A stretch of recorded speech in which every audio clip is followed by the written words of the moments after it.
नमस्कार दोस्तों, स्वागत है आपका अपने YouTube चैनल परीक्षा एकेडमी पे। तो दोस्तों, सीटेट की घड़ी जो है वो नजदीक आ गई है। इसी के लिए आप लोग एकदम कमर कस लीजिए, लग जाइए दोस्तों। सीटेट की परीक्षा तिथि जो है निर्धारित हो गई है। फर्स्ट फेज वालों का सीटेट पेपर शायद 28 या 29 तारीख से होने वाला है, इसलिए आप लोग एकदम लग जाइए। पॉइंट टू पॉइंट जो मुख्य चीजें हैं, देखिए दोस्तों, वही पढ़िए। हमारे द्वारा वही चीज दिए जा रहे हैं जो कि मुख्य पॉइंट है। ये नहीं कि सब कुछ उसमें मिला जुला के ये सब चीजें नहीं। जो चीज परीक्षा में जो फैक्ट पूछे जाते हैं दोस्तों, हम वही दे रहे हैं। ठीक है, तो लगे रहिए दोस्तों, एकदम नई ऊर्जा नई उत्साह के साथ आज हम लोग शुरुआत करेंगे। क्या चीजें हमको पढ़नी है, उससे आपके परीक्षा में हमेशा देखिए दोस्तों प्रश्न पूछे जाते हैं, क्योंकि बहुत ही इंपॉर्टेंट चीज पढ़नी है। हम लोग को पढ़ना है सिद्धांत। जितने भी सिद्धांत दिए गए हैं संज्ञानवादी, बाकी जो सिद्धांत उन्होंने दिए हैं उसमें हम लोगों को देखना है। जैसे जीन पियाजे हो गए, वाइगोत्स्की हो गए, चॉम्स्की हो गए, लॉरेंस कोहलबर्ग हो गए, ये सब चीजों को हमको लेकर चलना देखना दोस्तों। एक वीडियो में हम पूरा सिद्धांत बताएंगे आप लोगों को, मुख्य पॉइंट वही बताएंगे जो आपके डायरेक्ट परीक्षा में प्रश्न पूछे जाते हैं, वही चीज बताएंगे जिससे आपके डायरेक्ट प्रश्न बनते हैं। तो चलिए दोस्तों, एक नई उत्साह नए ऊर्जा के साथ आज हम लोग फिर से आगे बढ़ते हैं। तो देखते हैं दोस्तों, नई मोटिवेशनल स्पीच साथ हम लोग शुरुआत करते हैं। देखते क्या है। रख हौसले बुलंद तेरी भी उड़ान होगी, रख हौसले बुलंद तेरी भी उड़ान होगी, देखेगी दुनिया सारी तेरी भी एक दिन ऐसी पहचान होगी। दोस्तों, तो ऐसी पहचान बनाइए, लग जाइए, कमर कस लीजिए, मेहनत इस तरीके से मेहनत दोगुनी कर दीजिए दोस्तों, क्योंकि अब हमको लड़ना है दोस्तों, क्योंकि सीटेट हम सभी को क्वालिफाई करना है। ठीक है दोस्तों, एकदम लग जाइए। चलिए इसी के सिलसिले के साथ हम लोग देखते हैं क्या चीजें हमको पढ़नी है दोस्तों और क्या चीजें देखनी है। ठीक है, क्योंकि सीटेट की परीक्षा तिथि जो निश्चित है, आप लोग बिल्कुल ना घबराइए। हमारे सारे शिक्षक बंधुओं के द्वारा आपको डेली कुछ ना कुछ अच्छी चीजें प्रोवाइड करें, अच्छे प्रैक्टिस सेट करवाए जा रहे हैं। बाकी आपका जिस हिसाब से पेपर है, एकदम लगे रहिए दोस्तों, कोई भी टेंशन लेने की जरूरत नहीं है, हम लोग यहाँ खुद हैं। ठीक है, लगे रहिए दोस्तों। चलिए आगे देखते हैं। तो दोस्तों, शुरुआत करते हैं जीन पियाजे संज्ञानात्मक विकास सिद्धांत। इससे तो आप हमेशा देखेंगे क्वेश्चन बनते रहे। जीन पियाजे संज्ञानात्मक विकास से आप जब भी पेपर दिए होंगे आपको दिखा होगा, पेपर हमेशा पूछता है दोस्तों, क्योंकि ऐसी टॉपिक है। ये सब चीजें जो हम भी पढ़ रहे हैं, इससे आपके हमेशा प्रश्न बनते रहते हैं। तो चलिए देखते हैं जीन पियाजे का संज्ञानात्मक विकास होता क्या है, हम लोग उसको देख लेते हैं। देख लेते हैं क्या क्या चीजें उसमें पूछी जाती है, क्योंकि यह सिद्धांत बहुत इंपॉर्टेंट होता है दोस्तों। इस चीज को आप क्या करेंगे, नोट कर लेंगे। तो देखते हैं जीन पियाजे का संज्ञानात्मक विकास का सिद्धांत, कॉग्निटिव डेवलपमेंट थ्योरी क्या होती है दोस्तों, इस चीज को आप नोट करेंगे। हम वही चीज पढ़ेंगे दोस्तों जो परीक्षा में डायरेक्ट प्रश्न पूछे जाते हैं, जो पॉइंट डायरेक्ट दिए जाते हैं वही पढ़ेंगे, और कुछ अलग से नहीं। तो देखते हैं, जीन पियाजे स्विट्जरलैंड के मनोवैज्ञानिक थे। जो हमारे जीन पियाजे थे, ये कहाँ के मनोवैज्ञानिक थे आपके, ये कहाँ के थे, तो स्विट्जरलैंड के थे। ये स्विट्जरलैंड के क्या थे, ये मनोवैज्ञानिक थे।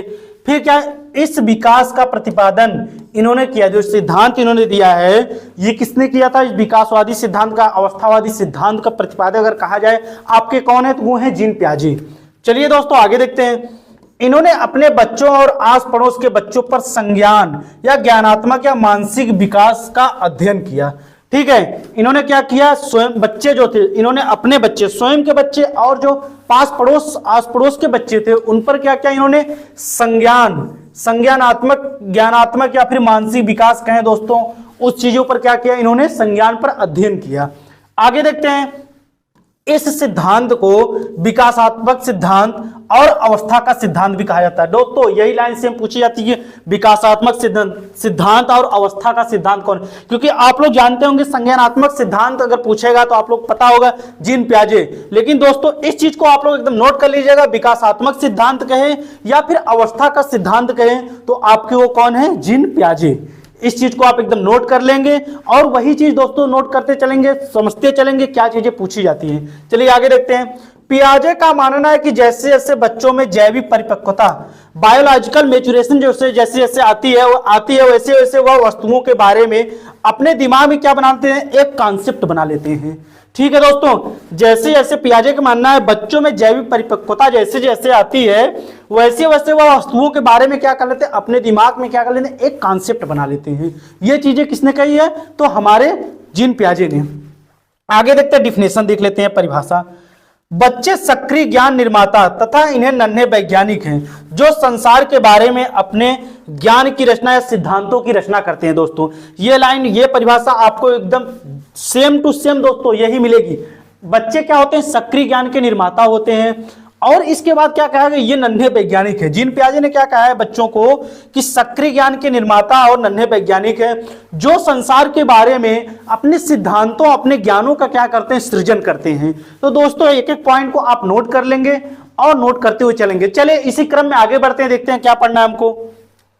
तो देखते हैं स्कीम से पहले क्या होती है। कोई भी चीज होती है दोस्तों पहले उसको देखते हैं स्कीम कैसे, जैसे बोलते हैं क्या स्कीम्स आई उसको देख लेते हैं कैसे कैसे करके होता है उसको। अनुभव व्यवहार को संगठित करने की ज्ञानात्मक संरचना है। जो हमारी स्कीम होती है वो हमारी क्या होती है? अनुभव। जो कुछ भी हमारा अनुभव होता है, जो हमारा व्यवहार होता है, उसको क्या करना है? संगठित करने की क्या है? ये ज्ञानात्मक, संरचनात्मक, संज्ञानात्मक संरचना है दोस्तों। चलिए इसी क्रम में आगे देखते हैं स्कीमा। स्कीम और स्कीमा अलग अलग दोस्तों, इस चीज को आप नोट कर लेंगे, कंफ्यूजन में नहीं रहेंगे। पहले हम लोगों ने क्या देखा? अनुभव और व्यवहार को संगठित करने की ज्ञानात्मक संरचना हमारी क्या कहलाती है? स्कीम्स कहलाती है। आगे देखते हैं स्कीमा क्या होती है। मानव के दिमाग में जो चीजें पहले से स्टोर होती है वह उनका प्रयोग है, तो इसे क्या कहते हैं? जो इसका प्रयोग करता है इसे क्या कहते हैं? स्कीमा कहते हैं। स्कीमा क्या होता है दोस्तों? मानव के दिमाग में जो चीजें पहले से स्टोर रहती हैं, जो चीजें पहले से क्या रहती हैं? स्टोर रहती हैं, उसे हम क्या कहते हैं? स्कीमा। स्टोर चीजों की क्या करते हैं? उनका प्रयोग अपने दैनिक जीवन में जो बच्चे उनका प्रयोग करते हैं उसको क्या कहते हैं? स्कीमा कहते हैं। आगे देखते हैं किसी विषय के प्रति एक धारणा बनाता, बच्चे क्या करते हैं? किसी विषय के प्रति क्या करते हैं? एक धारणा बना लेते हैं। पियाजे की जो विकासात्मक सिद्धांत है, जो अवस्था का सिद्धांत है, उसकी उन्होंने 4 अवस्थाएं बताई दोस्तों। बस डायरेक्ट आपसे पूछा जाएगा स्कीमा जो दिया है किसने दिया है? आप याद रखिएगा स्कीमा का सिद्धांत, स्कीमा किसके सिद्धांत में है? तो जीन पियाजे के सिद्धांत उन्होंने दिया है। देखते हैं दोस्तों पहली चीज इन्होंने क्या बताई है। जो 4 अवस्थाएं इन्होंने दी है उसमें पहली अवस्था देखते हैं संवेदी पेशी अवस्था, सेंसरी मोटर स्टेज। ये कितने से कितने चलती है? 0 से 2 वर्ष तक चलती है। ठीक है, संवेदी पेशी अवस्था। ऐसी अवस्थाएं दोस्तों 4 अवस्थाएं जो दी गई रहेंगी, आप उसको क्या करेंगे? एक एक करके समझ लेंगे। इस अवस्था में बच्चा अपने ज्ञानेंद्रियों के माध्यम से सीखता है।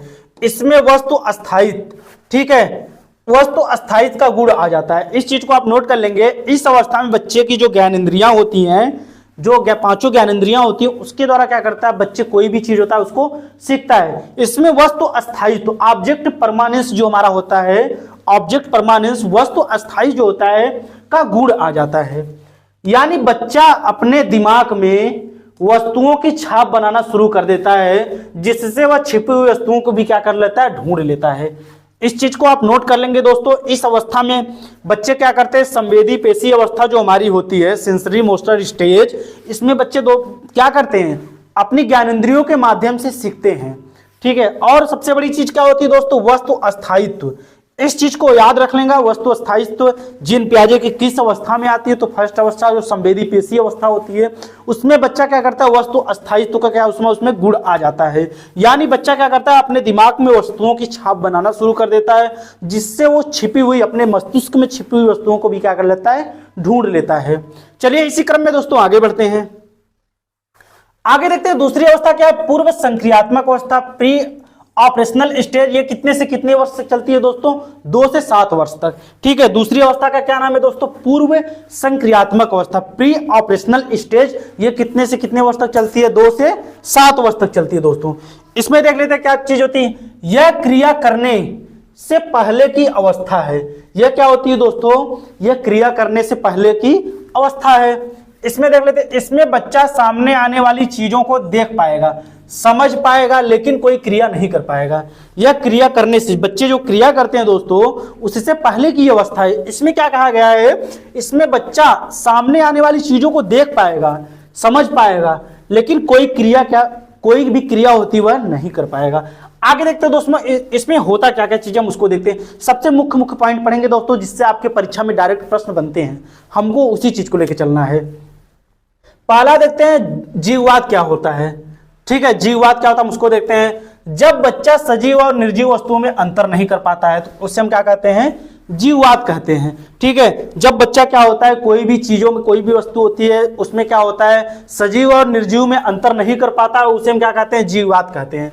अगला देखते हैं अहम केंद्रित ईगोसेंट्रिज्म। ये क्या होता है, जब बच्चा यह सोचना शुरू कर देता है कि जो वह कर रहा है, सोच रहा है, वह सब ठीक है। अहम केंद्रित मतलब स्वयं से सोचना।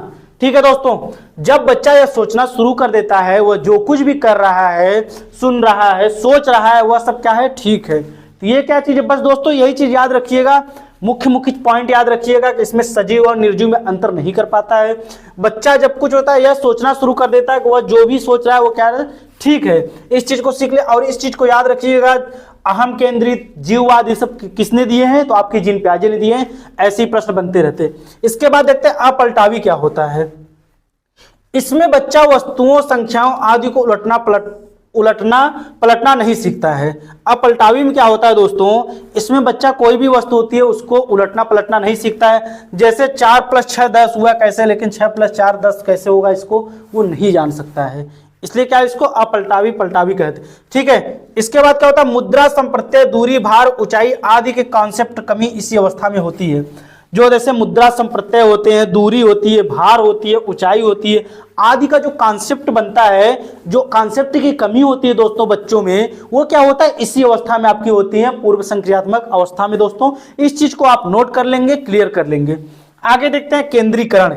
इससे भी आपके प्रश्न बनते रहते हैं, ये चीजें इंपॉर्टेंट, इस चीज को आप नोट कर लेंगे।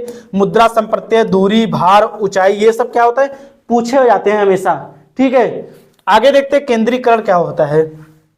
जब बच्चा किसी वस्तु की सारी विशेषताओं को छोड़कर केवल एक विशेषता पर ध्यान देता है, उससे केंद्रीकरण। केंद्रीकरण कहने का तात्पर्य यही दोस्तों कि केंद्र, जिसको हम कोई भी चीज क्या होता है, हमको केंद्र मानकर जब हम करते हैं तो उसमें वही चीजें कहेंगे। जब बच्चा किसी वस्तु की सारी विशेषताओं को छोड़कर केवल एक विशेषता पर ध्यान देता है, उसे हम क्या कहते हैं, केंद्रीकरण कहते हैं। ठीक है दोस्तों, क्योंकि समय हम लोग के पास ज्यादा रह नहीं गया, तो हमको पढ़ना वही है, जो फैक्ट वही पढ़ने जिससे आपके प्रश्न बनते हैं परीक्षा में। चलिए आगे देखते हैं, इसी क्रम में आगे बढ़ते हैं दोस्तों। तीसरा दिया है मूर्त संक्रियात्मक अवस्था, कंक्रीट ऑपरेशनल स्टेज। ये कितने से कितने चलती है दोस्तों, 7 से 11 वर्ष तक। तीसरी अवस्था हमारी क्या है, मूर्त संक्रियात्मक अवस्था। ये कितने से कितने वर्ष तक चलती है, 7 से 11 वर्ष तक। और कंक्रीट ऑपरेशनल स्टेज दोस्तों, जो हमारा पेपर होगा बाइलिंगुअल होगा, उसको आप ध्यान देंगे, हिंदी के साथ साथ इंग्लिश को भी देखते चलेंगे। कोई भी प्रश्न कंफ्यूजन हो रहा है, आप जरूर इंग्लिश को एक बार नोट कर लें। ठीक है, उसको ध्यान दीजिएगा, क्योंकि उससे आपके प्रश्न क्या हो, गलत नहीं होंगे।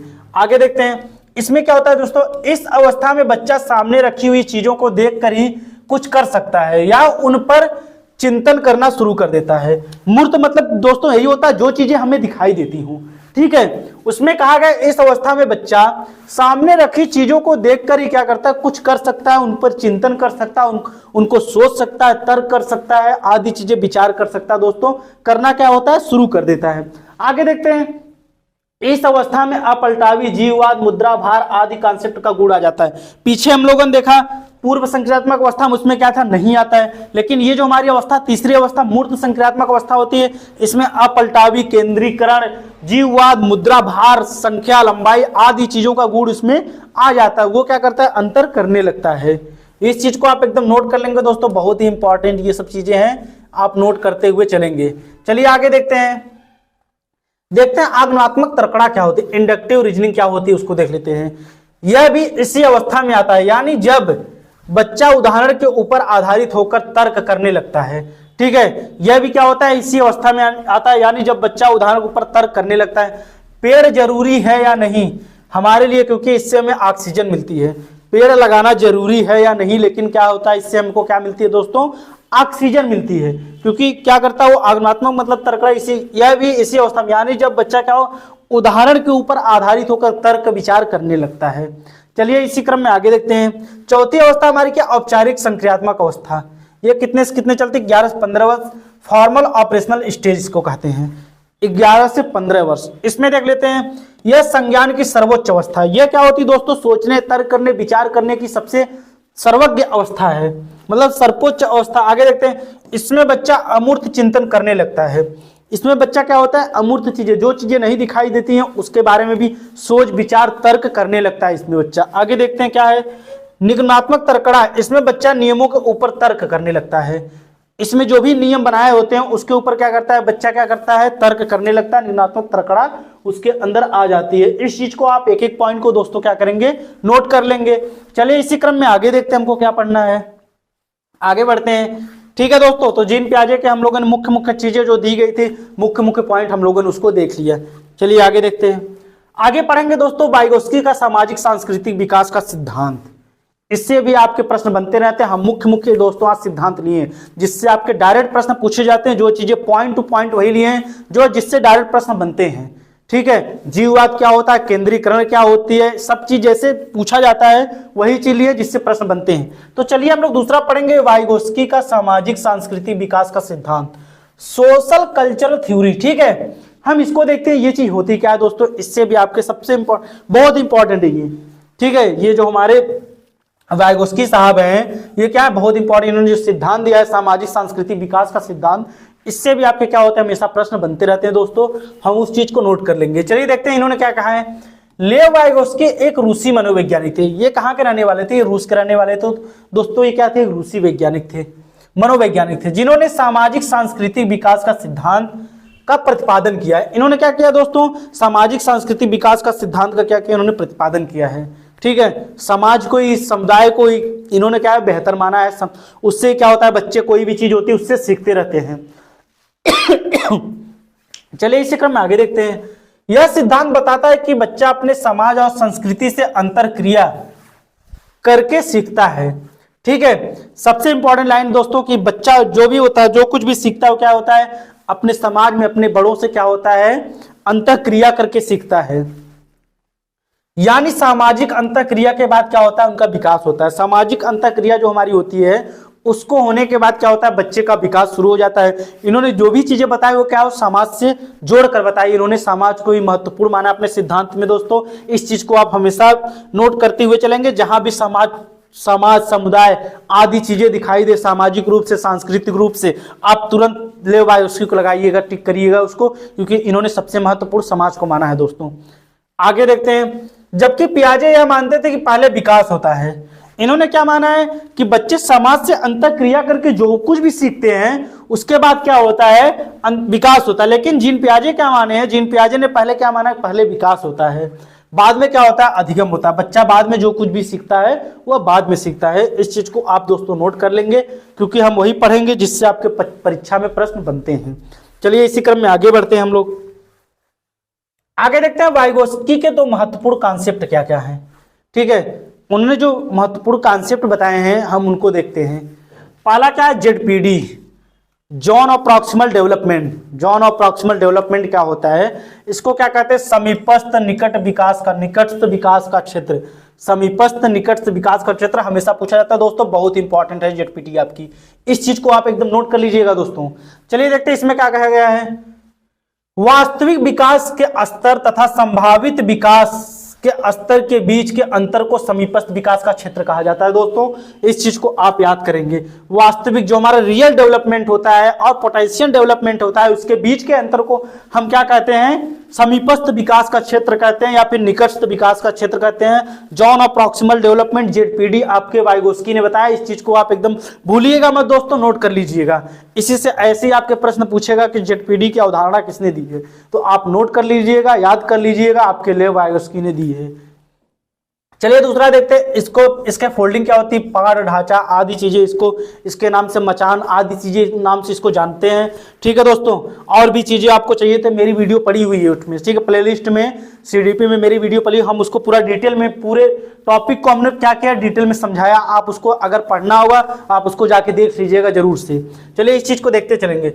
वयस्कों द्वारा दी जाने वाली टेम्परेरी हेल्प या गाइडेंस को इसके फोल्डिंग या पार्ट या ढांचा कहते हैं। ठीक है दोस्तों, पार्ट या ढांचा कहते हैं। वयस्कों द्वारा दी जाने वाली जो हेल्प होती है, टेम्परेरी हेल्प होती है, और गाइडेंस जो क्या करते हैं, गाइड करते हैं, उसको हम क्या कहते हैं, इसके फोल्डिंग, पार्ट, ढांचा या फिर मचान कहते हैं। इस चीज को दोस्तों नोट कर लीजिएगा, क्योंकि ज्यादातर यही पूछता है इसका फोल्डिंग क्या होता है, पार्ट या ढांचा, मचान का किस सिद्धांत किसने दिया है। ठीक है, इस चीज को आप नोट कर लीजिएगा दोस्तों, यही चीज पूछते हैं परीक्षा में। चलिए आगे बढ़ते हैं इसी क्रम में। यम के ओ, मोर नॉलेजेबल अदर क्या होता है, इसको भी नोट कर लीजिएगा। सब दोस्तों याद करिएगा कौन कौन सा वर्ड किसने दिया है, इस चीज को एकदम मत भूलिएगा। क्योंकि डायरेक्ट परीक्षा में कंफ्यूजन इसी में होती है किसने क्या दिया है। तो MKO क्या होता है, मोर नॉलेजेबल अदर, भाषा पर इनके विचार, इनके अनुसार भाषा और चिंतन शुरू में अलग अलग होते हैं लेकिन बाद में क्या होते हैं, एक साथ हो जाते हैं। इन्होंने क्या बताया है दोस्तों, इन्होंने यही बताया कि इनके अनुसार भाषा और चिंतन क्या होते हैं, शुरू में अलग अलग होते हैं लेकिन बाद में क्या हो जाते हैं, दोनों एक हो जाते हैं। यही चीज इन्होंने क्या बताया है, मोर नॉलेजेबल अदर्स में यही चीज इन्होंने बताया है। आगे देखते हैं, वाइगोस्की ने कहा है कि पहले भाषा आती है और बाद में विचार। ठीक है, वाइगोस्की ने क्या कहा है, पहले भाषा आती है बाद में विचार, जबकि जीन पियाजे ने कहा है पहले विचार आती है बाद में भाषा। इस चीज को आप कंफ्यूज मत होइएगा दोस्तों, बहुत कंफ्यूजन वाला ये प्रश्न बनता है कि किसने कहा है पहले भाषा आती है बाद में विचार। तो इसको याद करिएगा दोस्तों, पहले भाषा आती है बाद में विचार आपके किसने कहा है, वाइगोस्की ने कहा है। इसके बाद अगर कहेगा पहले विचार आता है और फिर भाषा, तो उसको कौन कहिएगा, उसको जीन पियाजे ने, पहले विचार और फिर क्या आती है, भाषा हमारी आती है, तो उसको याद करिएगा जीन पियाजे।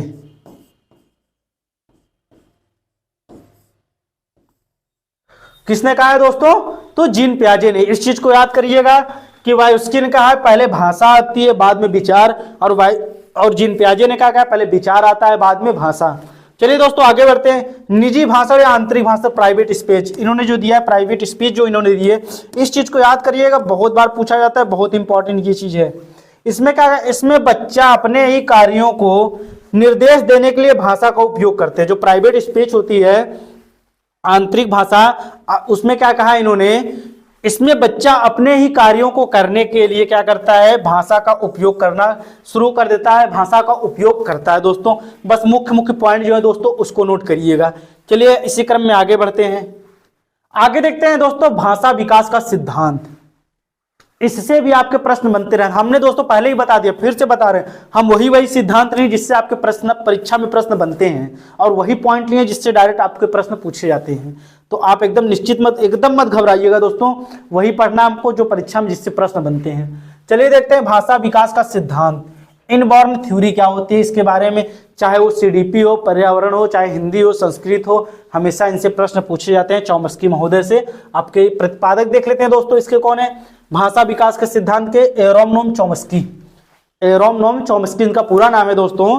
तो इन्होंने क्या किया है, भाषा विकास का सिद्धांत दिया है। ठीक है, ये कहाँ के रहने वाले थे दोस्तों, तो ये हमारे रहने वाले थे अमेरिका के। इस चीज को आप नोट कर लीजिएगा। आगे देखते हैं, इनका मानना है कि बच्चे में भाषा सीखने की क्षमता, भाषा सीखने की क्षमता जो होती है क्या होती है, जन्मजात होती है। भाषा सीखने की जन्मजात या फिर भाषा सीखने की क्षमता क्या होती है, वो क्या होती है, जन्मजात होती है। इस चीज को आप नोट कर लीजिएगा। इन्होंने क्या कहा है, बच्चों में भाषा सीखने की क्षमता जो होती है हमारी, वो जन्मजात होती है। आगे देखते हैं, ये कहते हैं कि बच्चे के मस्तिष्क में एक डिवाइस होता है जिससे क्या होता है, बच्चा भाषा सीखता है। इन्होंने क्या कहा है कि बच्चे के मस्तिष्क में क्या होता है, एक डिवाइस लगा होता है, एक डिवाइस होता है, उससे ही क्या होता है, बच्चा कोई भी भाषा होती है उसको सीखता है दोस्तों। तो ठीक है दोस्तों, ये हमारे कौन है, एरोम नोम चॉम्स्की। इनको देख लीजिए ध्यान से, और बहुत ही इंपॉर्टेंट है, परीक्षा में हमेशा प्रश्न इन सब चीजों से बनते रहते हैं। ये सिद्धांत आपका बहुत इंपॉर्टेंट, जितने सिद्धांत दोस्तों हम लेके आए हैं पर आपके लिए, सारे सिद्धांत से आपको प्रश्न बनते हैं। ठीक है दोस्तों, चलिए आगे बढ़ते हैं। आगे दिया डिवाइस दिया लैड। लैड क्या होता है, language acquisition device. Language acquisition device क्या होती है दोस्तों, इसको क्या कहते हैं, भाषा अधिग्रहण यंत्र। भाषा अधिग्रहण यंत्र, इससे भी आपके प्रश्न बनते हैं। चलिए देखते हैं, इन्होंने सार्वभौमिक व्याकरण, यूनिवर्सल ग्रामर का सिद्धांत दिया। यानी ग्रामर क्या होती है, जो हमारी व्याकरण जो जन्मजात, ये क्या होती है, ये व्याकरण क्षमता, जो व्याकरणिक क्षमता हमारी होती है, इन्होंने क्या बताया, वो जन्मजात होती है। इन्होंने क्या दिया, सार्वभौमिक व्याकरण। इस चीज को याद रखिएगा दोस्तों, यूनिवर्सल ग्रामर, सार्वभौमिक व्याकरण का सिद्धांत किसने दिया है, तो आपके किसने दिया है, एरोम नोम चॉम्स्की ने दिया है दोस्तों। इस चीज को याद कर लीजिएगा। चॉम्स्की ने भाषा के 2 लेवल बताए हैं दोस्तों। जो हमारे चॉम्स्की महोदय थे, इन्होंने भाषा के 2 लेवल बताए हैं। इसको देख लेते हैं हम लोग।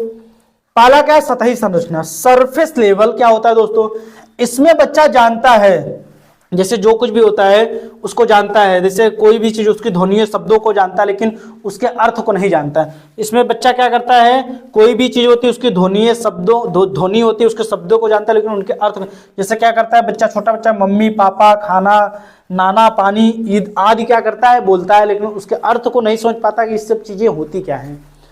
चलिए दोस्तों देखते हैं दूसरी हमारी कौन सी है, गहरी संरचना। गहरी संरचना क्या होती है दोस्तों, हम उसको देख लेते हैं, क्योंकि उसको देखना अनिवार्य दोस्तों, इससे भी आपके प्रश्न बनते रहते हैं हमेशा। गहरी संरचना होती क्या है। पहला हम लोगों ने क्या देखा, सतही संरचना, ठीक है, सरफेस लेवल। इसमें क्या इन्होंने बताया, इसमें बच्चा जानता है, जैसे किसी भी शब्दों को जानता है लेकिन उसके अर्थ को नहीं समझ पाता, जैसे मम्मी पापा पानी वानी खाना पीना, मतलब जो भी जानता है उसके अर्थ को नहीं जानता है। दूसरा देखते हैं दोस्तों गहरी संरचना, डीप लेवल क्या होती है। इसमें शब्दों के अर्थ का ज्ञान हो जाता है, जैसे इसमें मम्मी कौन, पापा खाना पीना दादी आदि चीजों को जो बोलता है उसके अर्थ को क्या करता है, धीरे धीरे समझने लगता है। दोस्तों ये चीजें बहुत इंपॉर्टेंट, आप इस चीज को देख लीजिएगा। लैंग्वेज एक्विजिशन, भाषा अधिग्रहण, सार्वभौमिक व्याकरण का यूनिवर्सल ग्रामर का सिद्धांत जो दिया था आपको, कौन दिया था, चॉम्स्की ने दिया था। फिर 2 लेवल बताए थे, सतही लेवल और कौन सा बताया था, गहरी लेवल। ठीक है दोस्तों, तो दोस्तों आज के लिए बस इतना ही। अगर हमारा चैनल पसंद आ रहा है दोस्तों तो लाइक कीजिए, सब्सक्राइब कीजिए। आप सभी का बहुत बहुत धन्यवाद।